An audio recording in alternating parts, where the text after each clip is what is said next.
ভাষা শহীদদের প্রতি বিনম্র শ্রদ্ধা জানাতে পেরে আমি মহান রাব্বুল আলামিনের নিকট কৃতজ্ঞতা এবং ধন্যবাদ প্রকাশ করছি।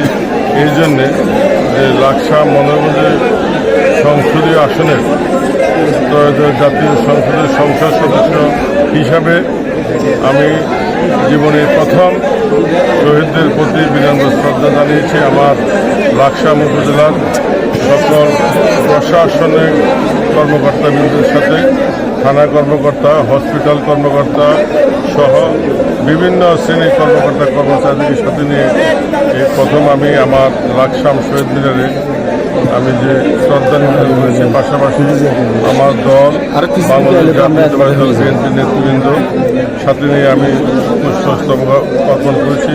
পৌরসভা বিএনপি নেতৃবৃন্দকে সাথে নিয়ে আমি পুষ্পস্তবক এবং শ্রদ্ধা নিবেদন করেছি।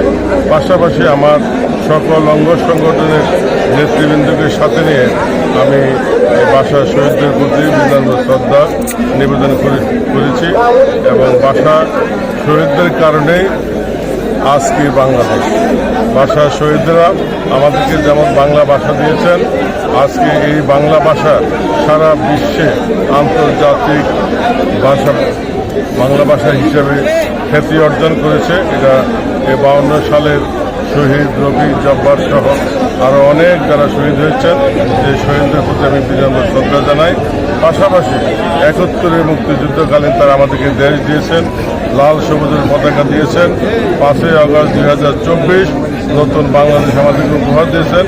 আজকে আমরা এই নতুন বাংলাদেশে সবার আগে বাংলাদেশ, আজকে আমাদের নতুন প্রধানমন্ত্রী জনাব তারেক রহমানের নেতৃত্ব ঢাকাতে জাতীয় শহীদ মিনারে এই পুষ্পস্তবক এবং শ্রদ্ধা নিবেদন করা হচ্ছে।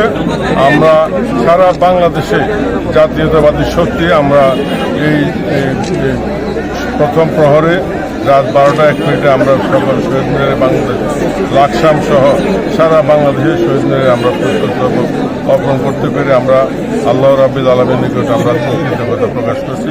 এবং পাশাপাশি আমাদের লাকসাম আজকের এই শুভযাত্রার মাধ্যমে আমি আশা করি আগামী 6 মাসের আমাদের যে প্রিয় নেতা আমাদের প্রধানমন্ত্রী মাননীয় প্রধানমন্ত্রী জনাব তারেক রহমান 6 মাসের যে কর্মসূচি ঘোষণা করেছেন, আজকে এই শহীদদের তাদের এই শ্রদ্ধা নিবেদনের মাধ্যমে আমরা 6 মাসের যে কর্মসূচি উনি ঘোষণা করেছেন, লাকসা মনোরঞ্জে ইনশাল্লাহ মাটির মানুষ তারা যারা আছেন তারা সবাই তার সুফল পাবেন এবং 6 মাসের মধ্যে আমাদের যে কর্মসূচি ঘোষণা করেছেন এই কর্মসূচির প্রতিফলন দেখতে পাবেন বলে ইনশাল্লাহ আমি দৃঢ়ভাবে আশাবাদী।